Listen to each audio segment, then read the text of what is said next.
and welcome back to the Skylark song by J.M. Frey. It's time for Chapter 9.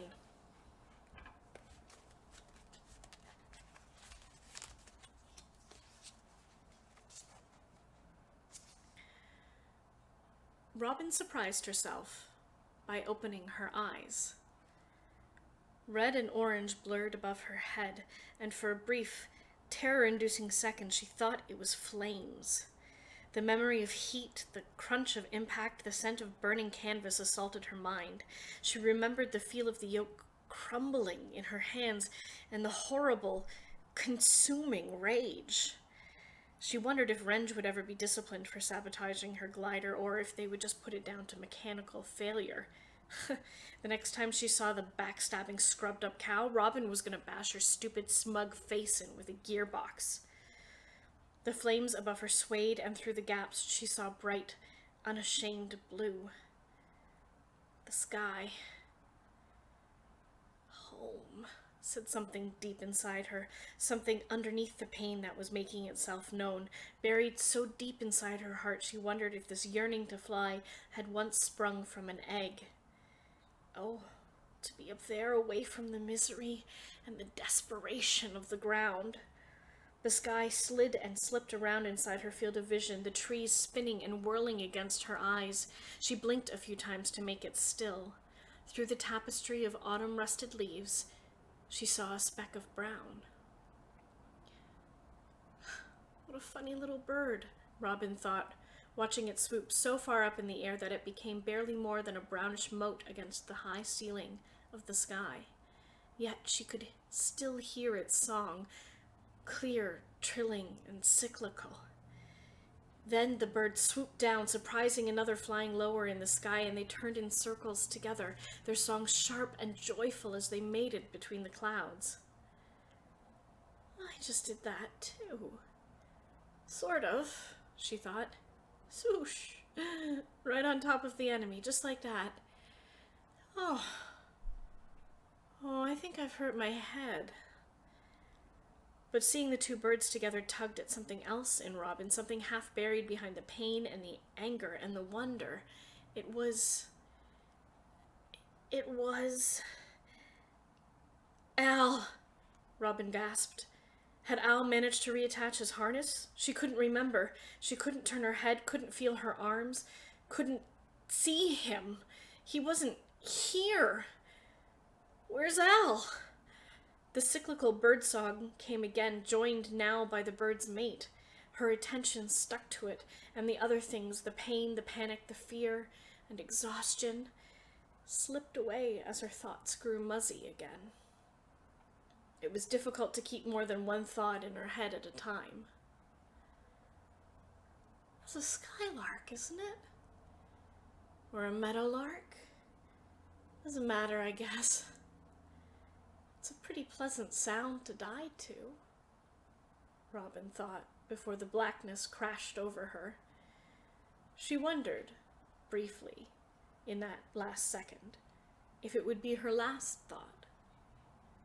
She was strangely content with it, if it was.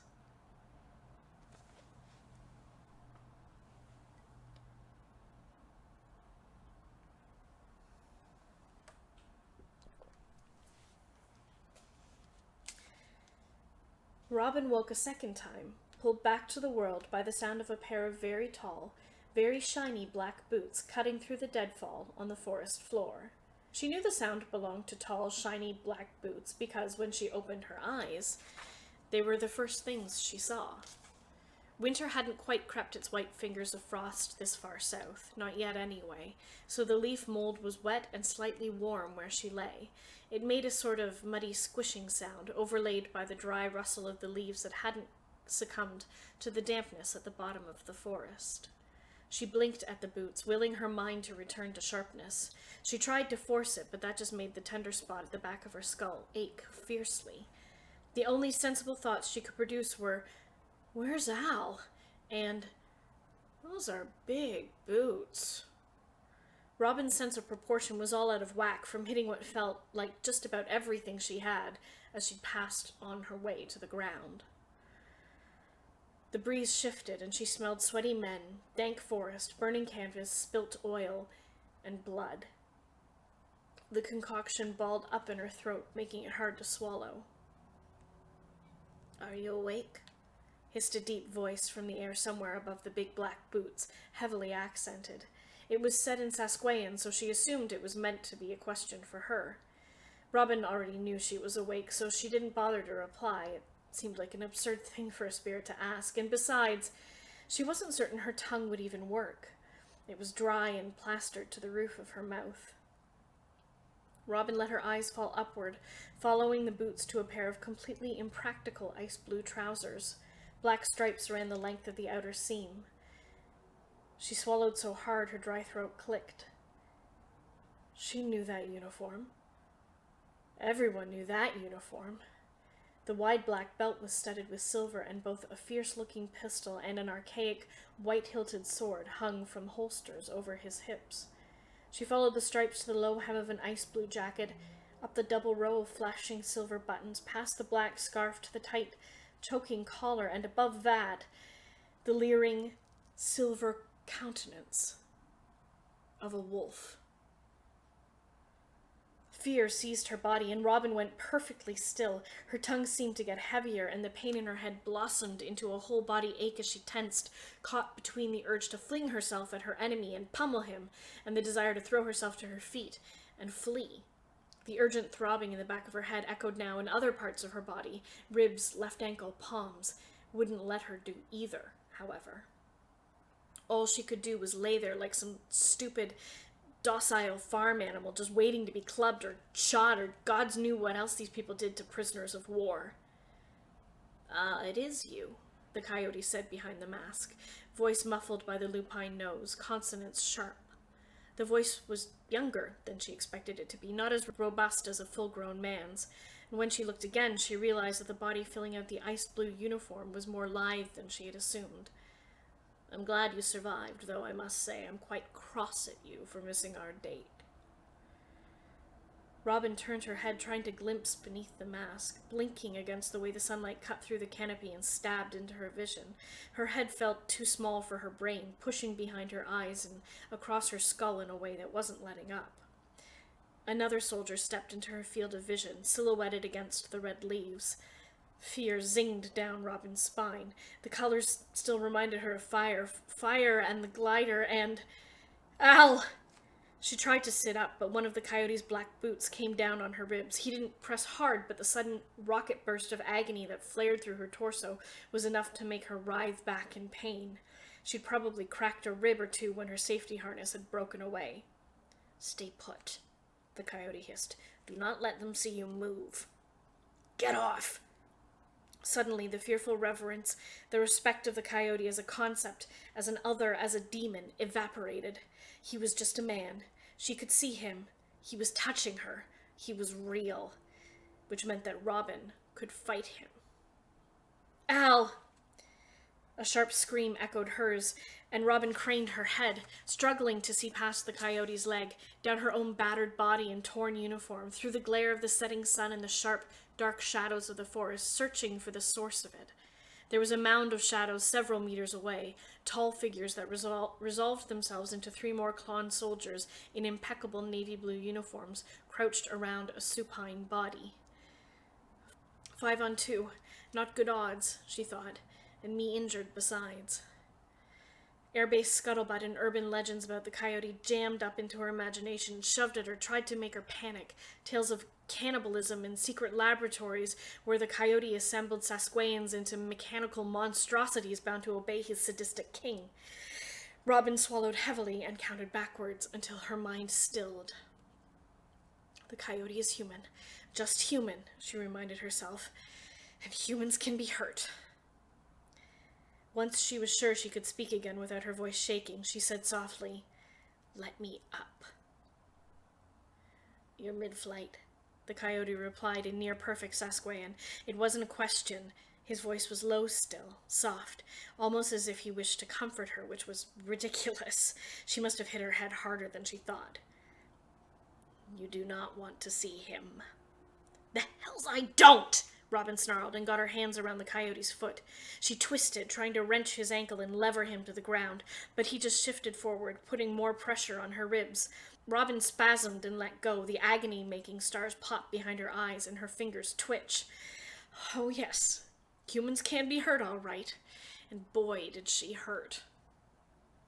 Trust me, you do not, the coyote insisted. It's not what I would want to keep as the final memory of a trusted colleague. Another gasping, panicked, gurgling scream echoed through the forest.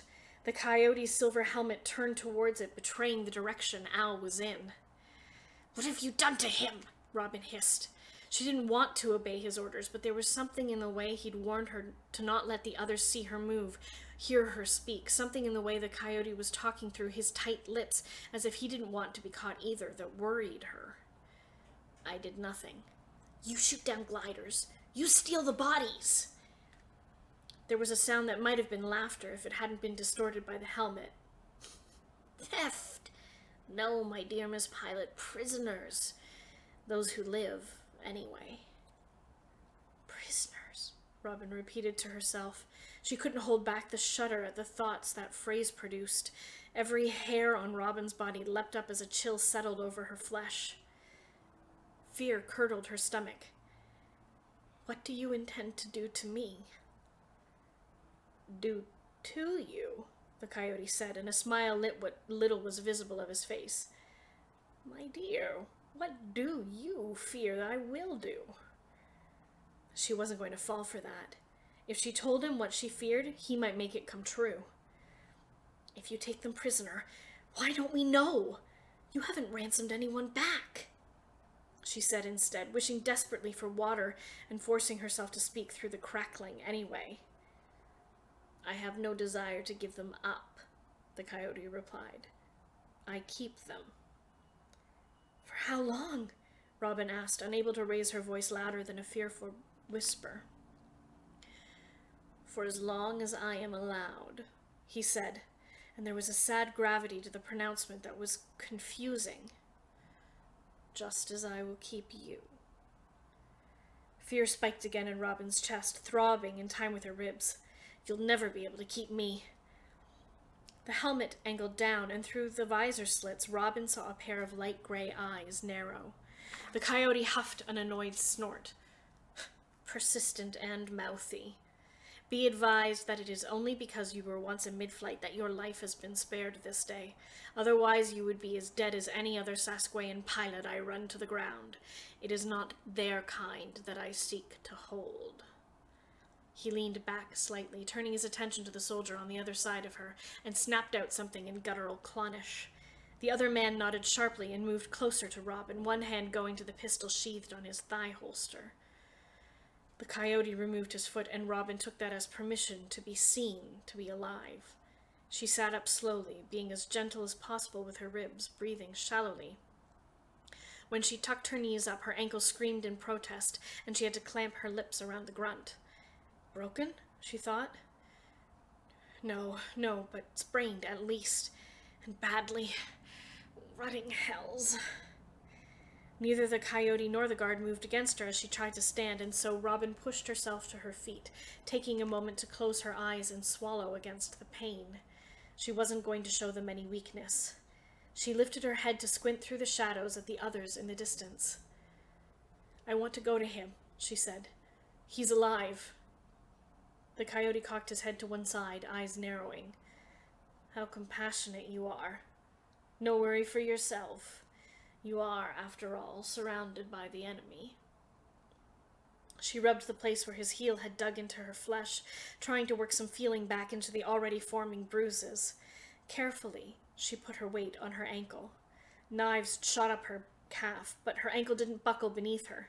She forced herself to ignore the pain and rose onto the balls of her feet, preparing to run if need be.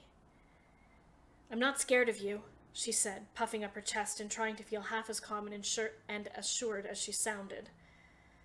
Yet you turned tail before the battle was properly joined and fled. Robin grimaced and decided there was no point in lying to him. After all, she didn't want him to think her downfall was in any way his doing. She did have some pride. My steering column was sabotaged. Garrote wire is my guess. The Coyote sighed like an overindulgent instructor.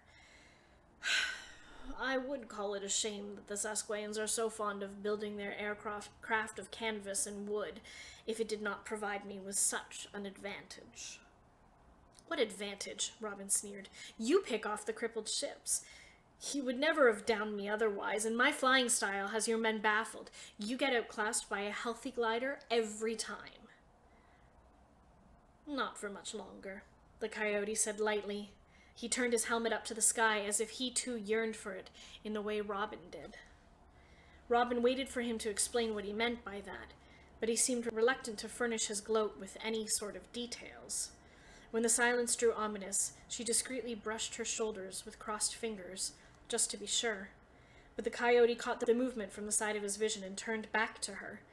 He reached out with one black-gloved hand, slowly enough that it was clear that he didn't mean to strike her.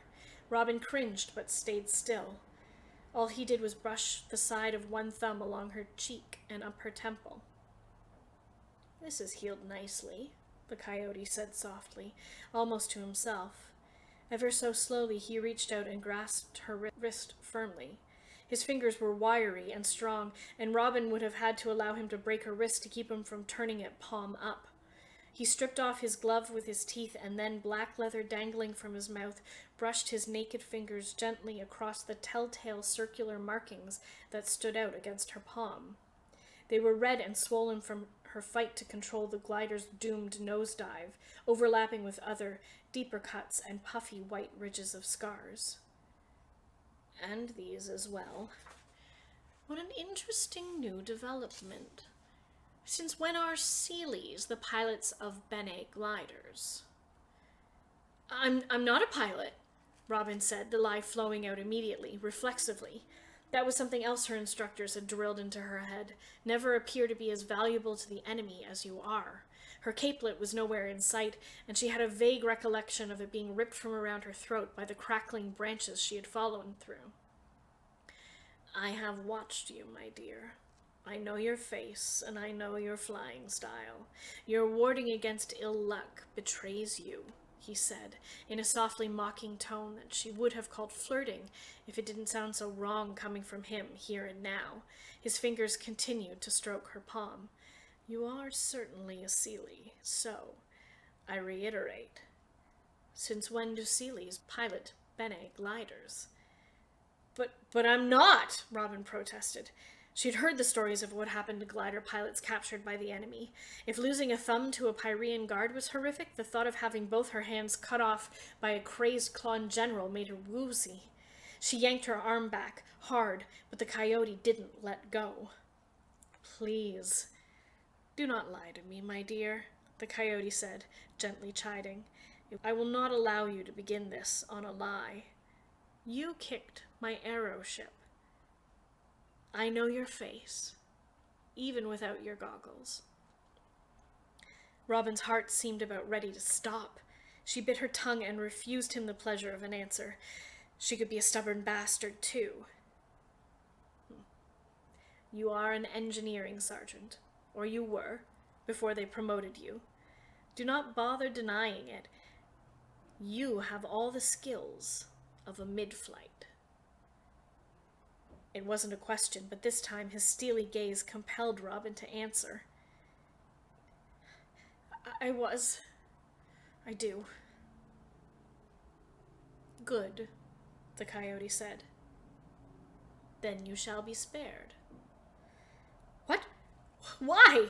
Robin blurted, and then immediately wished the words back. Would you prefer that I did not? No! He leaned in close, hauling her body nearly flush against his own, and bent down to her ear. The cold nose of his mask brushed against the fine hair at the nape of her neck, and she shivered.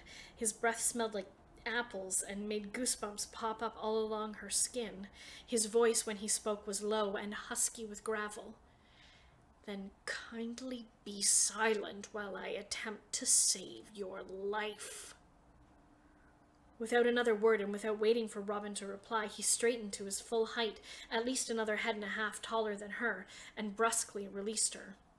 Robin stumbled backward, wincing as she put weight on her sprained ankle. The coyote swiftly made his way across the forest floor to join the other soldiers. Robin caught a glance at the guard, and he met her eyes with an impenetrably blank look, the expression of a career soldier determined to follow orders, no matter how inane. She took an experimental, limping step forward. The man's hands tightened on the butt of his pistol. Robin sighed and held her hands out to the sides, indicating that she had no intention of challenging him, and he relaxed again. Then she turned her attention to the shadows in the distance. "Al!" her heart screamed, silent and burning in her chest. She balled her hands up and pressed them against her thighs, shaking with the desire to punch, to scream, to fight, to flail, to do something, anything except stand there and be impotent. The wind carried the sound of muted conversation back to her, too jumbled by the air spirits to make out. Even if she could have heard what they were saying, she didn't even speak the language. A real Bene pilot would have had lessons in Clonnish, but nobody had bothered to educate the Seelie sergeants. No one ever expected them to have to negotiate for their freedom in a prison camp. One of the shadows threw up his hands and shouted, "Nema!" From the hollow ring of the voice, Robin recognized it as the Coyote. She knew that Clonnish word, at least, but what was he saying no to? A horrible premonition seized her around the throat. She took another limping step, but this time to the side.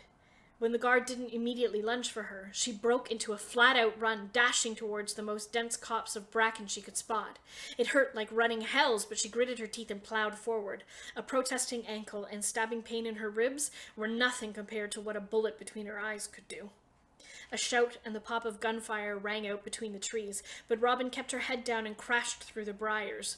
Thorns and prickling leaves scratched at her arms, stung her skin, tugged at her vest and shirt and bootlaces, but she didn't dare slow down. She feigned to the left, cutting a false path through the brush, then swerved forward again, trying to dodge into the little spaces that she hoped the tall Klonn soldiers might not be able to manage.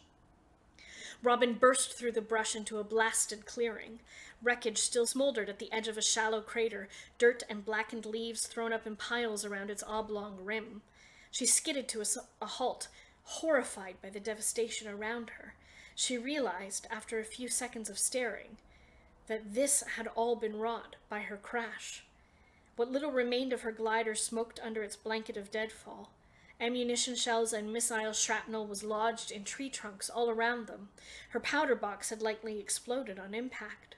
Some of the brush was still on fire, licking along the damp ground, searching for tinder dry enough to feed it.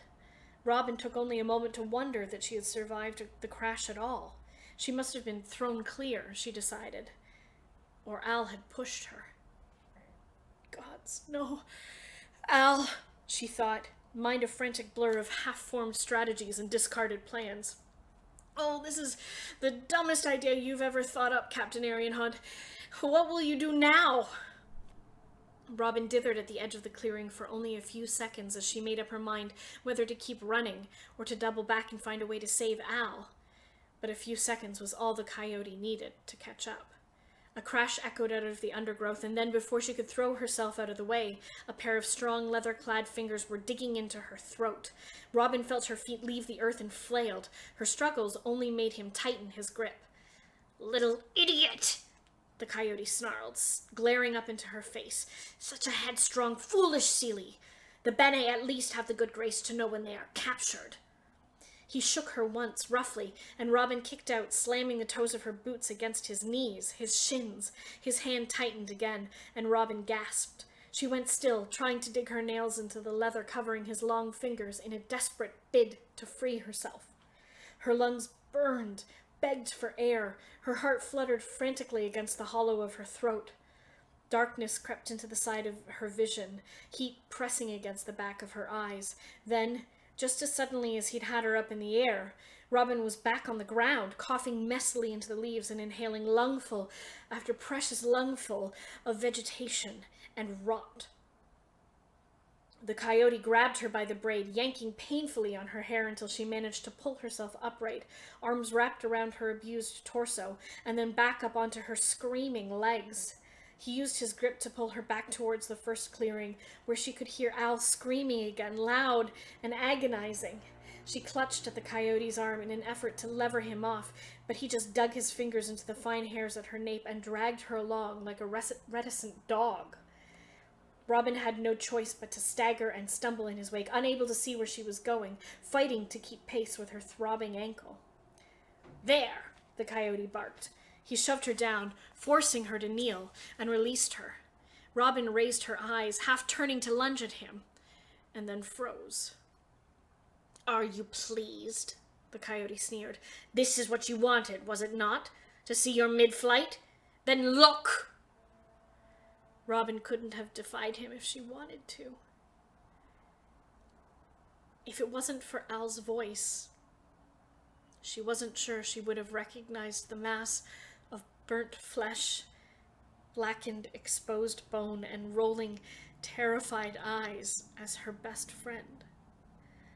The scent of loosened bowels, charred meat, and utter fear assaulted her nose, and she choked back a cough.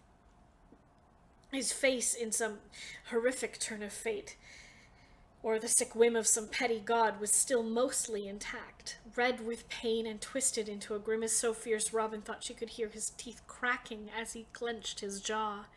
His eyes were screwed shut now, bushy eyebrows all but singed away. "Do something," she hissed, voice squeezing out of her in a thin, reedy plea. She couldn't look away, though she desperately wanted to. She would not disrespect Al like that. "For the sake of the gods, please help him. He's drowning in his own blood. Do something!"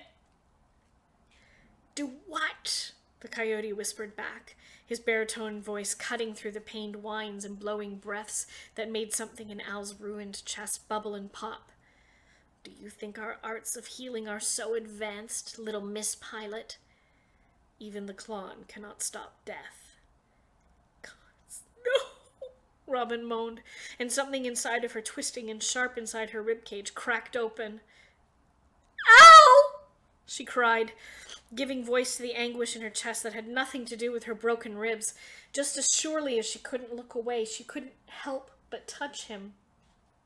Grabbing the only part of him that looked like it wouldn't cause him even more agony, she arched forward and cupped his cheeks in her hands. Something clear and wet dropped onto his forehead, and it took Robin a second to recognize it as her own tears. "Al!" she sobbed. Alistair Bridget, you open your eyes right now!" "That's an order, Sergeant!" Something in her tone must have penetrated the pain, because he obeyed, lids snapping wide and black doe eyes rolling down to meet hers. "Robin," he whined, and Robin stroked his high cheekbones with her thumbs. "I'm here. Al? Oh, God, hold on, okay? I'll get you help. Just don't go, okay? Don't go!" Something that had once been a hand wrapped around Robin's wrist, and she fought back another gag. It was hot, burning against her own skin, and slick with blood and pus, and something else that Robin didn't want to think too hard about, something that reminded her of the juices that sweated out of a roast when her mother cooked. He moaned, and it took her a second to realize it was supposed to be her name. "I swear, I won't go. Swear I won't go," Robin parsed. She swallowed and tasted death in the air, blood and hatred and humiliation. "Yes, Al, damn it, hells, yes, I won't go, I promise. I won't go." Al corrected. Somehow he found the power to shake his head just once, back and forth. More sobs pressed out of Robin's larynx, and she had no choice but to let them out. Okay, she whispered. "You won't go. You promise, you swear. You won't go. You won't go." "Not that, Robin." His jaw strained, forcing more air into the ruin of his lungs, and Robin could do nothing to make it easier, to take away the pain, or, God's help her, to make it end sooner. to just get it all over with. The gods must have heard her, though, and she regretted the wish instantly because, between one heartbeat and the next, Al went still. Silence jammed into her ears, and she strained for just one more breath, one more heartbeat, one more painful whine. None came. She wanted to scream, but she would not. She refused to ruin the dignity of his death that way.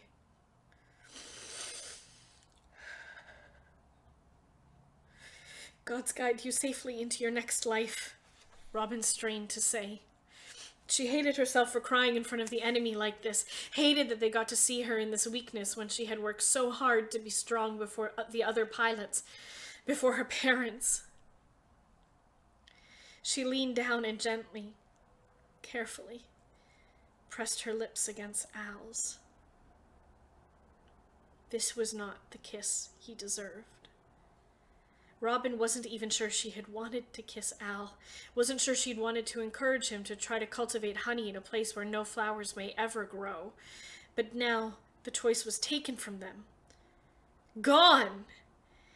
It was unfair to have it whisked away so horribly, so finally, before Robin could even make up her mind.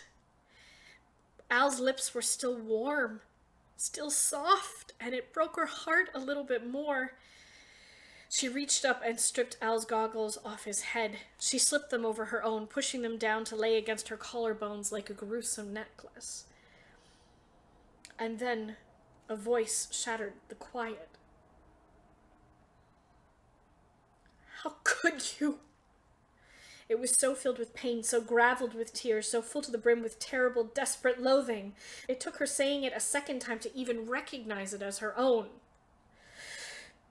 How could you? The coyote bent down and wrapped his hand around her throat again. Robin pressed against it, trying to throw him off balance, wanting to jump up with fists flailing.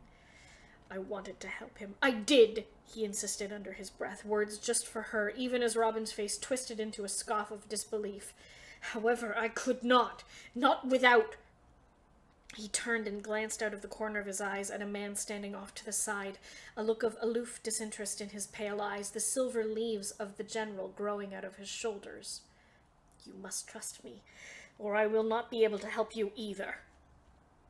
Velf, the general said, followed by a string of words that Robin didn't understand. The coyote straightened and shook his head curtly. Velf, the general growled, and the coyote cut a calculating glance at Robin.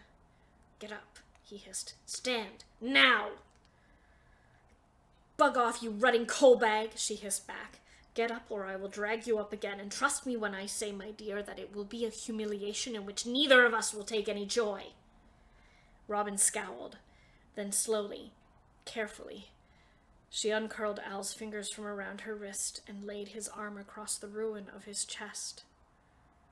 The coyote extended a hand, and Robin batted it aside, choosing to struggle to her feet without his gentlemanly garbage.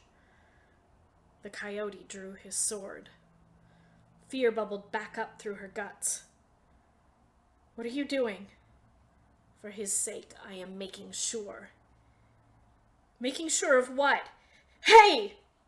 Two of the other soldiers had grabbed her arms, one hand each jammed up under her armpits, the other ones locked around her wrists, and dragged her away. Let me go! Stop! Making sure of what? Do not watch, the coyote said, gripping the hilt in both fists and raising the sword like a cudgel. No! Robin screamed, even as the soldiers yanked her off her feet, pulling her further and further away. No! No, you can't! Wait! Stop! You can't just leave him alone out here like that! What about the rights? Hey, stop it! But all her mid-flight muscle was useless against the height the two Klonn soldiers leveraged against her. Her feet came off the ground and she twisted in the air, kicking but only hitting their steel shin guards. Her left ankle shrieked. The coyote, silver mask glinting in the sparse sunlight, looked over at his commander. The general nodded once. No! Robin screeched. And then the coyote drove his sword into Al's heart.